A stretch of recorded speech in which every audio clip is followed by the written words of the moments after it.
Assalamualaikum warahmatullahi wabarakatuh. Halo everyone, welcome back to my YouTube channel Suci Maulia. Oke, di video kali ini kita akan membahas tentang speech atau pidato di materi komunikasi bisnis. Jadi teman-teman, pengertian speech adalah kegiatan menyampaikan gagasan, pendapat atau informasi secara lisan di depan halayak orang banyak atau di depan umum, seperti memberi informasi, mempengaruhi atau menghibur pendengar. Nah, pidato ini memiliki tujuan. Yang pertama, memberikan pengetahuan atau informasi tentunya. Yang kedua, itu ada persuasif, yaitu mengajak atau mempengaruhi audiens supaya tertarik. Yang ketiga ada argumentatif, itu meyakinkan dengan alasan yang logis. Dan yang ketiga itu ada rekreatif, menghibur pendengar. Nah, jadi teman-teman, pidato ini itu memiliki gaya bicara atau speaking styles. Nah, yang pertama itu ada pembicara the cool presenter atau pembicara yang menarik perhatian dengan cara yang logis atau terstruktur. Ciri-cirinya biasanya analitis, rasional, terencana, berbasis fakta dan data, terlalu serius lah bisa dibilang ya. Terus yang kedua itu ada the hot presenter, pembicara yang penuh energi dan emosional. Ciri-cirinya yang pertama itu bersemangat, karismatik, dramatis, dan cepat dalam berbicara. Itu dia sangat cepat. Tapi kembali lagi ke topik awalnya, harus memberikan informasi yang jelas dan mudah difahami. Terus yang ketiga ada the dull presenter, pembicara yang cenderung membosankan karena terlalu aman. Dia tidak suka bercanda, monoton, kurang menarik, dan mudah dilupakan. Oke teman-teman, kita mempunyai struktur pidato. Yang pertama itu ada pembukaan atau opening, yaitu bagian awal untuk menarik perhatian ya. Biasanya itu ada salam pembuka, ucapan penghormatan, perkenalan, pengantar topik, atau bisa juga kalian isi dengan yang menarik perhatian. Contohnya dengan pertanyaan dulu, kayak pernah gak sih kalian begini-begini, atau dengan quotes dulu supaya para audiens itu terpukau dan mendengarkan omongan kalian itu ya teman-teman. Dan kalian juga harus membuat kesan pertama yang sangat penting. Awal yang buruk itu bisa membuat audiens kehilangan minat. Jadi buatlah awal pertemuan kalian itu dengan para audiens itu yang bersemangat dan karismatik gitu ya. Yang kedua itu ada body atau isi dari acara, isi dari materi itu. Isinya itu ada menyampaikan isi materi, argumentasi atau penjelasan. Yang ketiga itu ada closing atau penutup atau conclusion. Itu biasanya isinya kesimpulan, harapan atau ajakan, dan ucapan terima kasih. Nah, biasanya itu untuk conclusion ini menandakan bahwa pidatonya akan berakhir dan memperkuat ide utama ya teman-teman. Dan kalau misalkan kita speech atau pidato itu harus menyesuaikan audiensnya juga. Jadi ketika misalkan audiensnya atasan, kita harus menggunakan gagasan saran, bukan perintah, dan harus disertakan fakta. Jadi kita harus menyesuaikan para audiensnya, jadi jangan disamakan juga. Ketika teman sejawat, kita juga harus memberikan pengalaman. Terus kalau misalkan ada kelompok yang khusus, nah kita juga harus pada fokus kepada kebutuhan mereka. Dan kelompoknya campuran, nah kita juga harus menggunakan kombinasi pendekatan supaya mudah difahami. Jadi jangan sampai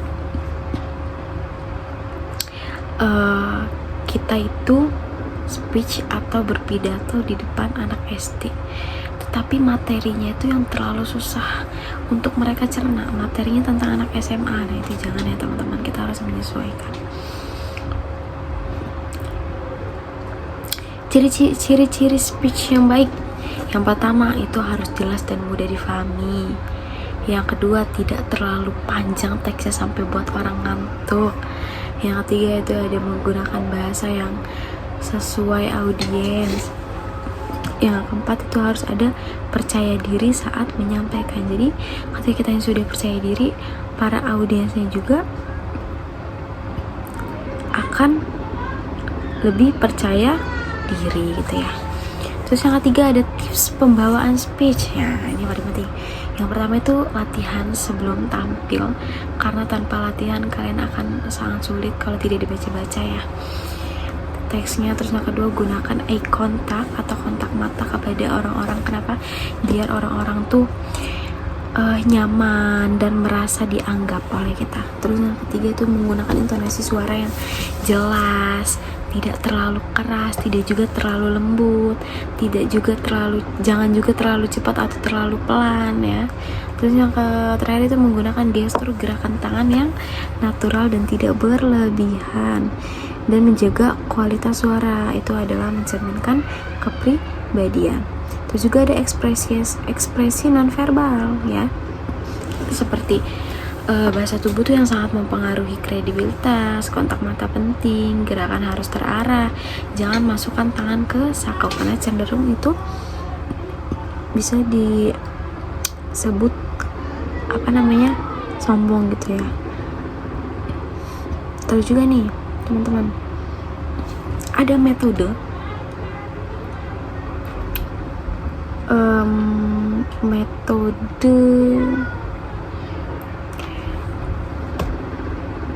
sebentar ya teman-teman, ada yang namanya metode penyampaian pidato.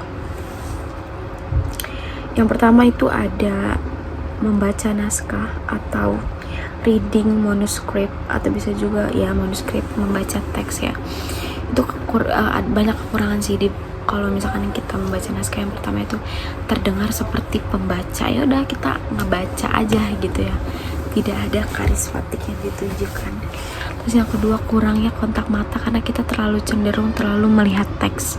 Terus yang ketiga, sangat-sangat membosankan karena jujur saya pun ketika menghadiri suatu acara atau seminar atau sosialisasi, ketika melihat si pembicaranya itu terlalu membaca teks dan sangat-sangat membaca teks, itu kita malas dan ngantuk ya teman-teman. Sudah banyak contohnya.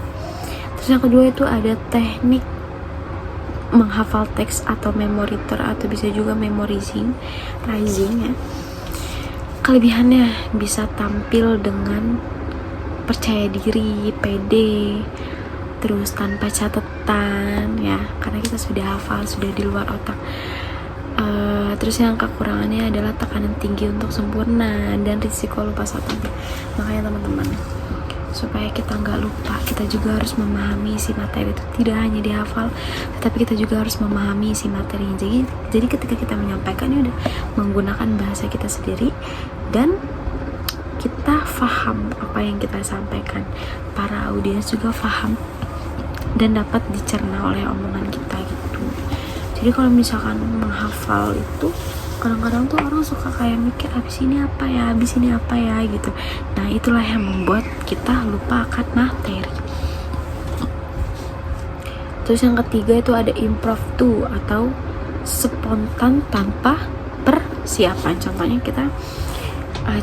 misalkan lagi di suatu acara teman-teman, terus kita ditunjuk untuk menyampaikan sambutan, sedangkan kita nggak tahu, kita nggak di briefing kalau kita disuruh sambutan. Nah biasanya orang-orang yang menyampaikan sambutan itu cenderung dia spontan ya. Jadi dia menyampaikan secara sederhana dan jelas, terus membuat audiens juga lebih memahami dan punya sesuatu yang penting untuk disampaikan. Nah kelebihannya terdengar alami dan spontan. Nah, terkadang kita tuh suka sekali mendengar orang yang spontan-spontan gitu dibanding orang yang baca teks dan menghafal. Terus yang keempat itu ada ekstemporan. Ini aku biasanya pakai metode yang ini ya, sama metode menghafal dan memahami. Nah, metode ini paling umum menggunakan catatan singkat. Biasanya aku kalau misalkan presentasi itu nyatet poin-poin penting aja. Misalkan nih ada 5 metodenya ada impromptu, manuskrip, memoriter, dan ekstemporan. Nah, biasanya kalau orang-orang tuh dijelasin tuh apa aja. Kalau aku nggak, aku cukup ditulis aja poin-poinnya. Nanti ketika kita maju kita udah tahu, oh impromptu itu apa, manuskrip itu kita tinggal menjelaskan dengan bahasa kita sendiri.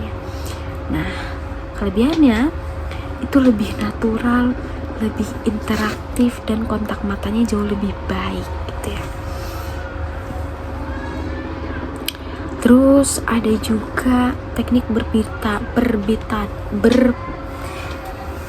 atau speech yang baik. Yang pertama, gunakan mata dengan audiens, gunakan eye contact ya, jadi jangan sombong. Tapi ketika kita nervous, awal yang biasanya yang saya lakukan adalah untuk pembukaan itu saya nggak melihat apapun dulu, biar supaya enjoy. Ketika kita sudah enjoy dan percaya diri, baru kita eye contact dengan orang-orang. Yang kedua itu ada atur volume dan intonasi suara, itu penting banget. Yang ketiga, gunakan bahasa tubuh, jadi jangan diem aja monoton kayak lagi baris berbaris ya teman-teman. Kita harus menggunakan gestur juga, tapi tidak terlalu berlebihan. Itu juga penyampaiannya jangan terlalu cepat atau terlalu lambat ya. Latihan sebelum tampil tadi sudah dibahas. Terus ada 7 hal yang harus dihindari dalam speech. Yang pertama, jangan terlalu banyak baca teks. Yang kedua, suara terlalu pelan atau monoton gitu, atau terlalu menonton, itu jangan ya teman-teman. Terus kurangnya percaya diri itu jangan juga. Jadi sebelum tampil tuh kita harus full energi supaya percaya diri. Yang itu terus jangan sampai tidak menguasai materi, itu sangat amat memperlihatkan kalau kita tuh tidak hafal. Jangan ya, harus menguasai materi, yang penting paham poin-poinnya. Terus yang terakhir adalah menggunakan bahasa yang sulit dipahami atau yang terlalu tinggi, yang terlalu baku tuh jangan. Terus ada ada tips agar pidato menarik. Yang pertama, awali dengan pertanyaan atau fakta unik. Yang kedua, gunakan cerita singkat atau storytelling ya. Terus ada sisipkan rumor ringan biar mereka tuh tidak terlalu serius-serius amat, tapi harus disesuaikan dengan isi materi dan harus disesuaikan dengan para audiensnya itu siapa gitu ya. Terus gunakan bahasa yang sederhana, yang mudah difahami, bahasa sendiri ya. Terus tutup dengan kalimat yang berkesan supaya kalimat kalian tuh berkesan. Ini aku kasih contoh deh. Contoh ya, pembukaan atau opening. Assalamualaikum warahmatullahi wabarakatuh. Halo semuanya, gitu kan. Yang saya hormati Bapak Ibu guru dan teman-teman sekalian, gitu teman-teman. Terus isinya, pada kesempatan kali ini saya akan menyampaikan pidato tentang pentingnya percaya diri. Percaya diri adalah kunci utama untuk meraih kesuksesan. Tanpa percaya diri, kita akan ragu dalam mengambil langkah dan menghadapi tantangan. Kepercayaan diri itu bukan bakat dan bukan sesuatu yang hanya dimiliki oleh orang tertentu, tetapi kepercayaan diri adalah suatu kebiasaan yang harus dilatih, bukan kemampuan yang ditunggu gitu teman-teman. Terus penutupnya nih, oleh karena itu mari kita tingkatkan rasa percaya diri dalam diri kita masing-masing gitu teman-teman. Terima kasih atas perhatiannya. Wassalamualaikum warahmatullahi wabarakatuh. Atau kalian bisa selipkan pantun juga dia penutup supaya lebih berkesan. Jadi kesimpulannya teman-teman, pidato adalah kemampuan penting dalam komunikasi yang harus dilatih. Dengan struktur yang baik, teknik yang tepat, dan latihan yang cukup, seseorang dapat menyampaikan pidato secara efektif dan menarik. Itu aja teman-teman, so my friends. Jadi itu aja, semoga dapat dipahami oleh kalian semua. Sedikit materi dari saya, semoga dapat bermanfaat oleh kalian semua. Thank you for watching, thank you for your attention. Wassalamualaikum warahmatullahi wabarakatuh. Satu kunci yang saya selalu tanamkan dalam diri saya adalah Be a star from all star. Jadilah bintang dari semua bintang. Walaupun banyak bintang yang bersinar, tetapi kalian adalah bintang. Tetaplah jadi bintang dalam diri kalian masing-masing. Walaupun